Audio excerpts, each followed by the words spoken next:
Give it up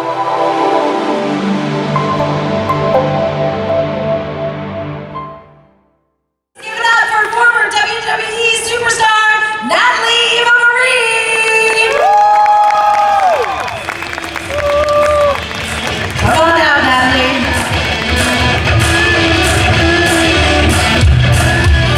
Hello.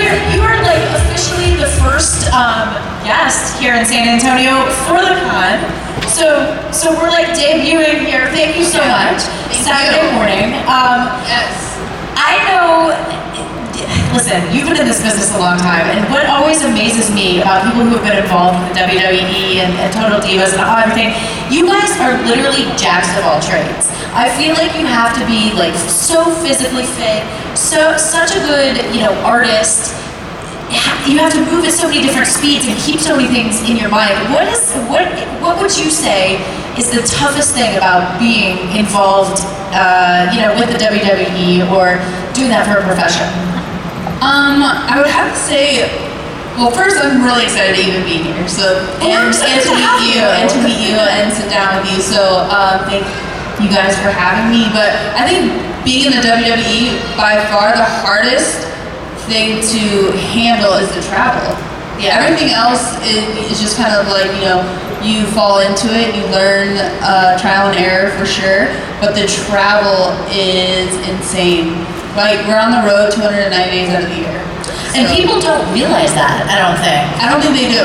No, because literally, every weekend when you're active in the organization, you have different matches, right? Yeah, you're in different cities. So you have your live events that are non-televised, and then you have your Monday Night Raw and then SmackDown. So you're moving and you're going to different cities after each show.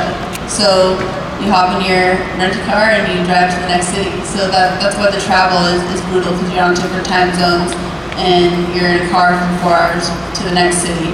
Right. So that by far. That seems. What attracted you to back in 2012, 2013 when you were getting into the sport? What drew you to it? Well, honestly, it's one of those things where it's like timing is everything. But I remember watching it when I was a little kid with all my brothers and Hulk Hogan and what it was WWF at the time. But all of a sudden, they don't do it anymore. But they were doing a Diva Search in LA, and I was so attracted to WWE because it was everything that I wanted to do kind of infused into one. So my main dream was to be a professional soccer player. I went to college for it, and then I tore my ligaments in my ankle, and so that dream was pretty much done. And when the opportunity for WWE came about, I'm like, oh my god, it has everything. Not only do you have to be able to handle all of the physicality inside the ring, but you get to create this character and you get to perform in front of live audiences and travel the world. So it had everything that I really wanted to do in one spot. So I fell in love with it, and then it kind of happened for me, which was incredible. I feel like, our generation did grow up with the Hulk Hogan. For sure. Who doesn't know Hulk Hogan? Right? He's amazing. But there weren't that many female role model wrestlers. So, did you have any particular sort of mentor when you sort of entered the field? Like, did anybody take me under their wing? Yeah. Absolutely not. You know what? They really didn't. I really feel that is one thing that I didn't have, was somebody that kind of just helped me out or kind of showed me the ropes per se. But I think a lot of things have definitely changed for sure. Yeah, because you manage, if I'm not mistaken, the Bella Twins, right? So right, yeah. Yeah, so you were able to kind of provide that. I love them too. Yeah, they're amazing. Yeah. And what would you say is your biggest takeaway from your years with the WWE? I feel like anybody or any athlete that is a superstar in WWE really prepares you for anything that you want to do outside of WWE, because you're dealing with so much at one time, not only the travel, but you're performing live, and then you have to, you're trying to think of a character or storylines, and you're just constantly put to the test. So I feel like anything that I've done after, like my first time being on my a movie set was like a walk in the park. Because Well, that's what I was gonna say. In 2017, you had your debut. Yeah. Which was an amazing film, by the way. Thank you. Yeah, it was awesome, and you were great in it. But I'm wondering if that was kind of like a easy transition, like you were saying. It really was. I was like, I remember calling my husband after my first day on set, and I was like, okay, Hollywood has nothing on WWE, because it was just like you're in one spot, one location, everything is right there, and then it's like, okay, you know, you cut, and then you do the same thing again and again and again. In WWE, it's live, so you got one shot, and you better like deliver. So I really think now with anything that I do, it just instilled so much work ethic, I guess you can say. I mean, I know that my parents, you know, brought us, myself and all my brothers, with tremendous amount of work ethic, but being in WWE, everybody that is current or past, hands down, their work ethic is just through the roof. Absolutely. I mean, you can see that for all the people who've transitioned into film from the organization. It's just they just know how to get things done. For sure. Yeah. And I love it because you're like a Renaissance woman. You're also an entrepreneur. Yes. You have a couple lines. So tell us about those. I do. So I have my NEM fashion, which is majority of sunglasses. We have swimwear and clothing as well, so everybody can go to nemfashionstore.com. And then I also have my fitness program, so that's at NatalieEvaMarie.com, where, you know, I give my workouts. And right now, currently, right before the holidays, my husband and I, because if you guys don't know, Jonathan is extremely fit as well. He's the one that gives me my nutrition and my workout plan. So we're doing a 30-day carb cycling program, which is the way that I eat. So it's like, you know, I feel like in this day and age too, you kind of have, I like to put my hand in everything, you know? It's like, don't put me in a box. So I love that. And I think the time is like super powerful for women as well, that we can do multiple things and succeed in whatever avenue that we want to do. I totally agree, and I love the transition that's happened with the WWE specifically. Like we were saying, there used to not be those role models, and now there are. And it's such a great platform to not just expose young girls to strong women, but to build the entrepreneurial spirit. So no, definitely, we're gonna take questions. So if you guys have any questions, there's a couple mics. You may have to walk all the way over to the side, but that's okay. And while they're sort of lining themselves up, in your time in the ring, is there one match that like stands out? Maybe because something went wrong and you had to improvise a certain way, or something like was going super right. Is there anything that? I mean, there's so many. I'm like, girl, with my character, oh my goodness. I have to say, there's probably two moments. One is being able to be a part of WrestleMania Dallas. I mean, that's the biggest show that we have. It's WrestleMania, and performing in front of 110,000 people was just crazy, like crazy. And then also, I would have to say, match-wise, my storyline with Bailey has been one of my, by far, she's incredible. Like, and she's killing it right now on the main roster. It was so much fun, but I learned a lot from her as well. So if anybody also, going back to your previous question, anybody like took me under their wing, I would have to say that she definitely went above and beyond to help me out and kind of show me the ropes and help me any way that she possibly could to make that storyline like come alive and pop. Yeah, I love that. Hi, did you have a question? Hi. Hi. My question is, as far as you would mention the transition from WWE and how easily it helped you as far as the film roles. How did it prepare you for reality TV? Even though you did Divas, I get it, but I'm talking about as far as Celebrity Big Brother, because that's like strategies and all these other things, and it can get pretty intense. So How did that help you?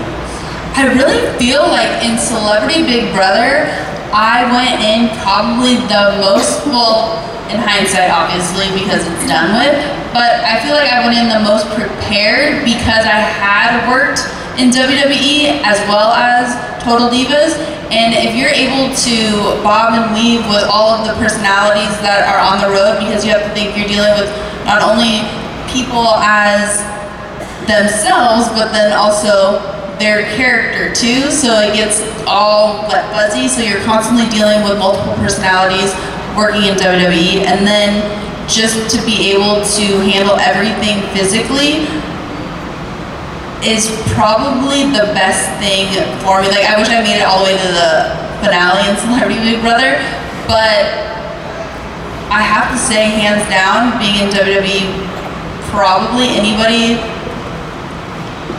from WWE to go into Celebrity Big Brother, I would assume would do really well, just because you're constantly used to being under kind of pressure, I would have to say.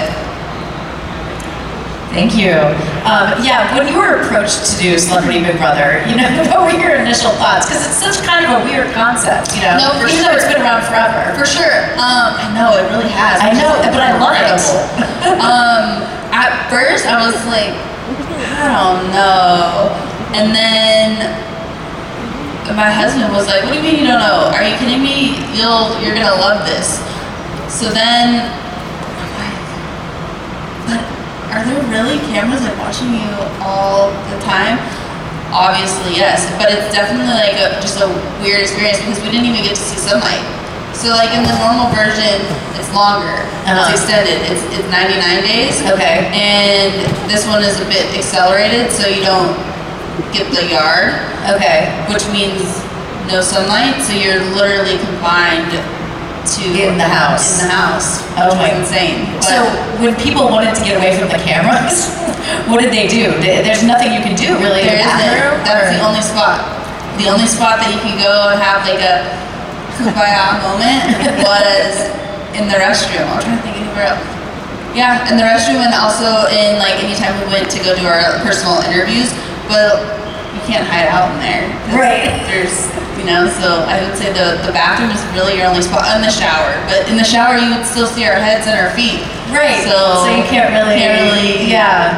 So it was crazy, but I loved it. I had a blast. Yeah.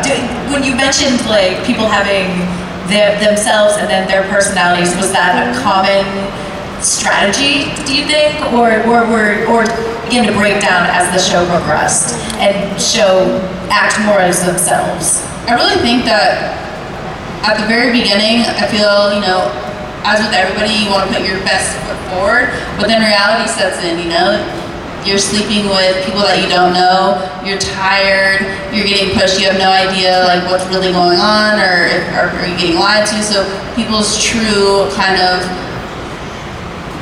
I wouldn't say their personalities, but it's just like when you're faced with kind of different adversity, like you tend to react differently. Mm-hmm. So that definitely layers started to peel back on certain people. And plus, there's so many factors, especially, dealing with like not knowing what's going on at home. And anybody that has children, so like I was really lucky because I don't have kids. So I was never worried about my kids or what's going on, or do they miss me, or is everything going okay? So I feel like that was a huge benefit for my own mental game, because for everybody that has kids, I feel like that would be really, really tough. It would take a lot of space in your mind when you really don't have time to think about anything else except the game. Right. No, absolutely. Because there's zero contact with the outside world. Zero. None. That's crazy. I know. I'm like, really? Is that true? So what's the first thing you did when you left? Called my husband. Yeah, that was the first thing I did, and then my parents, of course. Yeah. So it was very nice to have a awesome home cooked meal. Yeah. So now going back to sort of the acting arena for you, what do you look for in projects, and what are you interested in sort of getting into? Well, I love everything, honestly. Anything action is something that I, really, really love, but I actually just finished TV series called Paradise City with, oh my God, there's so many people that I'm like, oh my God, how am I even in this? Drea De Matteo from Sons of Anarchy and Sopranos is in it. She's phenomenal. She's amazing. Amazing. Bella Thorne's in it. I play her love interest. So it's really cool and it's totally different than Inconceivable, my first role ever. I mean, I was, very much, I had black hair, completely different than this character that you guys will see in 2020, which I'm really excited about, and I have purple hair in it. So, you were rocking the purple hair. I love it. Thank you.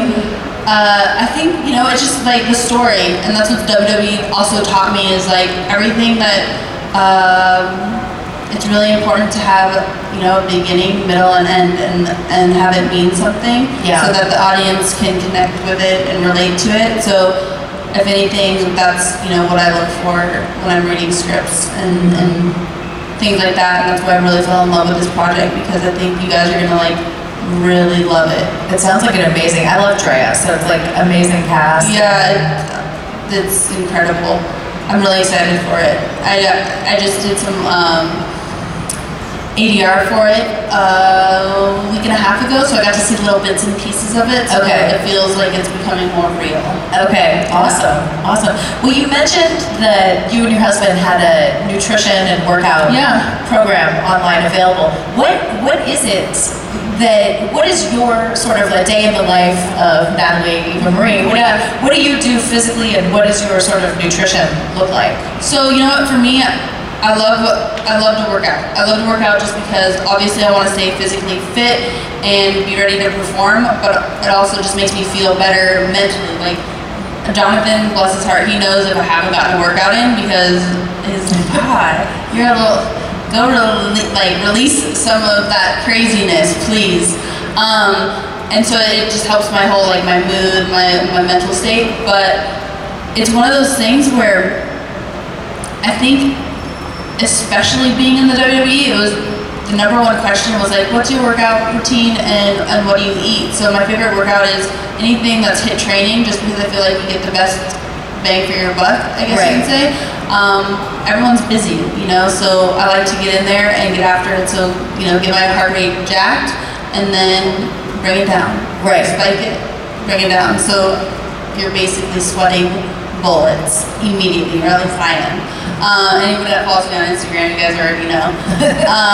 And then diet-wise, it's really one of those, obviously, I do like to cheat, everybody does, but it's very much one of those things in moderation. So that's why with our carb cycling challenge, it teaches everybody how to consume the right foods for their specific body, because all of us are extremely different. So as much as I eat, and what I eat is going to be completely different how my body digests than what you need. So that's kind of what we're teaching everybody when they do sign up, and then give my daily workout. So I call them NEMWODs, workout of the day.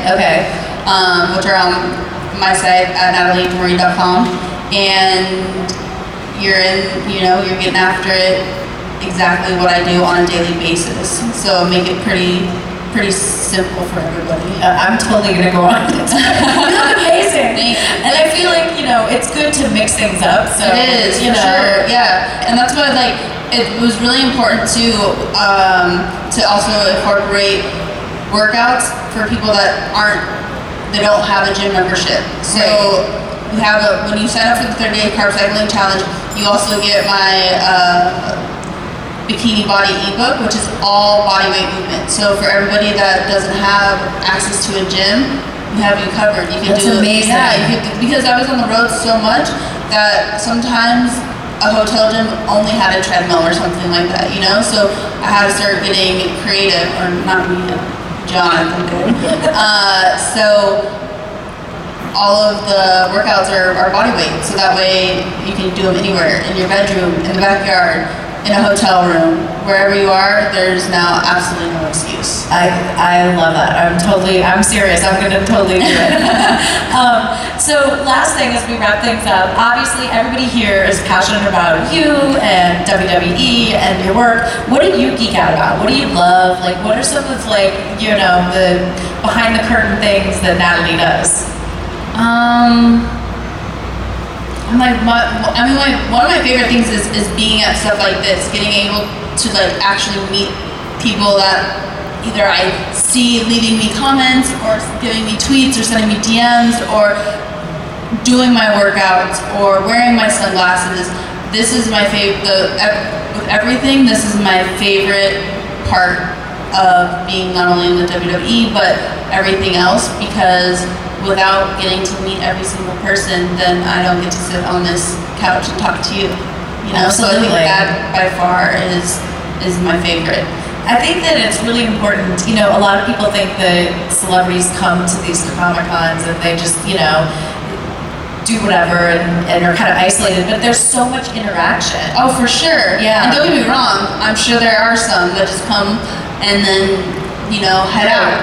But to each your own, and I think it's really important, like, at these types of things to just really engage and meet everybody and have that experience, because it's so important. Absolutely. Well, you're amazing. I've really enjoyed this. Did you guys have a good time this hour? Thank you. And you guys, it's funny because you're opening the show on the main stage, and tomorrow you're closing. Am I? Yes. Oh, I like that. So we're I like like that. the bookends of the whole thing. Hey, the beginning and the end.